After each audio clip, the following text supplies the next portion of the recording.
Salut tout le monde. Aujourd'hui je vous retrouve sur la rivière, sur l'Aisne, pour une pêche au feeder. À la grande, enfin pas à la grande canne mais au moulin, histoire de multiplier un peu les chances de toucher du poisson.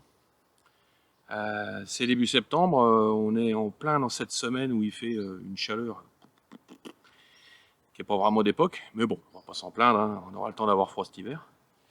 Et puis la rivière a l'air de donner, hein, d'après les échos que j'en ai eu cette semaine.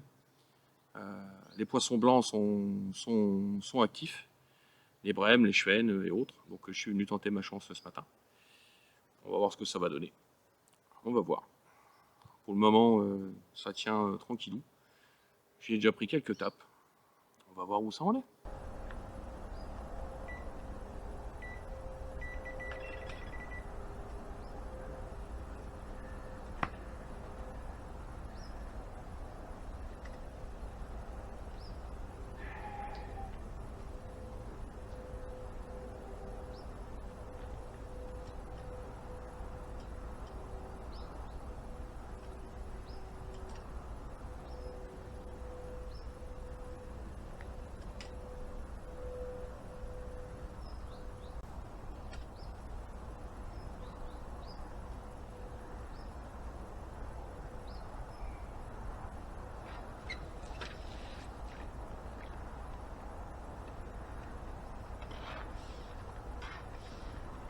Oh, on est quand même mieux à l'ombre.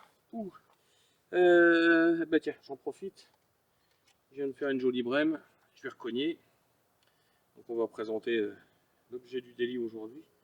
Du moins sur la canne dite légère. Donc je change pas mes habitudes. Un bas de ligne, une cinquantaine de centimètres, un 28 centièmes. Au bout, je vais me lever. Au bout, on est sur une pioche de 10 avec un cheveu relativement long. La mise au point, tu l'as fait, nickel. Avec une pioche relativement longue, ça me permet de mettre 3 grains de maïs dessus. Un clip plomb à la sauce carpiste, d'accord, avec un émerillon agrafe, une tétine de protection, et sur celui-ci, j'ai une cache filaire de 85 grammes. C'est pas, je pourrais descendre plus bas, hein. La deuxième canne elle est en 60, ça tiendrait tout autant, mais bon, j'avais besoin d'un volume assez important à emmener, du coup j'utilise ça. Donc lèche du jour, le maïs calibré, hein, monté aux cheveux. Je vais les changer et j'en monte là pour le moment, c'est fonctionnel avec 3 grains de maïs. Et pour le bac, je vais vous montrer après à quoi ça ressemble. Rien de bien compliqué, j'ai craqué un paquet qui traînait dans l'armoire à appât. Petite anecdote à la con, je sais pas pourquoi cette année je suis emmerdé, je paume mes stop bouillettes. Il y a même des parties de pêche où je suis parti, j'en avais plus, j'étais obligé de bricoler avec des bouts de bois et des petites brindilles et autres. Je vous rappelle quand même que j'ai 3 imprimantes 3D à la maison. Qu'est-ce qui est le plus simple que d'imprimer des stop bouillettes? Ça m'a pris un soir dans la semaine, je me suis dit putain mais Lolo, sérieusement t'en travailles une sévère.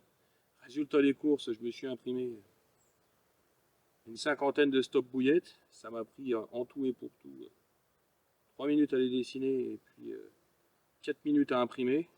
Et encore quand je dis 4 minutes c'est parce que je faisais vraiment dans le zazo. Résultat des courses, voilà. Je m'imprime des barrettes de stop bouillettes, voilà, c'est con comme la lune. Et ça marche du feu de Dieu. Surtout c'est que j'en ai plein maintenant. Bon, derrière ça, le bac, eh ben, je le mets à l'abri et puis là, je suis derrière les frondaisons. Parce que le soleil, il est face à moi. Et là, sérieusement, ça cogne. Je suis même étonné que le poisson soit actif. Malgré ça. Donc le bac. Alors, les gens vont hurler de rire, hein, mais j'ai utilisé ça aujourd'hui. Machin, ground bête. Voilà, avec du pellet. J'en ai rajouté un peu, histoire d'avoir un peu plus de camelote. Et tiens, j'ai du rouge sur la main. Ah oui, c'est mélange. Et résultat des courses, j'ai mis une demi-boîte de maïs doux là-dedans. Et le jus du maïs doux, histoire de terminer le mouillage du bac, que j'ai déjà remouillé 2 fois, parce que il a un renflé et puis 2 il a séché, ce qui est logique. Voilà, donc un bac avec du micro-pellet dedans et un fish-meal, du maïs doux, je remets ça à l'abri, un long bas de ligne, un cheveu, 3 gras de maïs, c'est la recette du jour. Allez, on remet ça au bouillon. Hop.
Vous avez vu? Des vrais écureuils. Les écureuils, dans le temps, ceux qui ont connu ça il y a 30 piges, c'était une tige en ferraille qu'on plantait dans le sol. Des fois, sur une barre traversante, il fallait les maintenir. Mais on avait un mouvement vertical sur la tension. Ça, c'est sorti il y a peut-être bien une quinzaine d'années. J'en avais vu, mais impossible de les acheter à l'époque. Et puis là, j'ai trouvé ça il n'y a pas très longtemps. Un gars qui en revendait 3. J'ai remonté ça sur mon Rodpod. Un gros avantage, c'est que ce modèle-là, il a la possibilité d'être. On peut lui régler son assiette. Ça, c'est fabuleux. La charge est suffisante, on peut en remettre derrière. Pour les indications que j'ai besoin, c'est amplement suffisant. Et c'est totalement dépendant du comment du buzz bar avant, donc on n'est pas obligé de rajouter des éléments. Bien ça comme truc.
Bon allez, c'est le moment.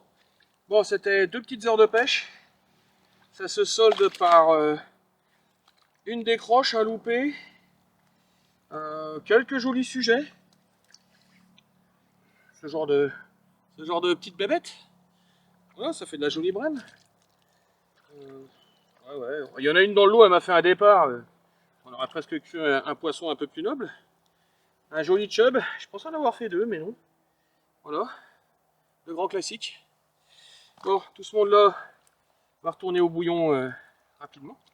On va être dans une pseudo-piscine, mais c'est pas le top. Ma foi, 2 petites heures, je me suis régalé.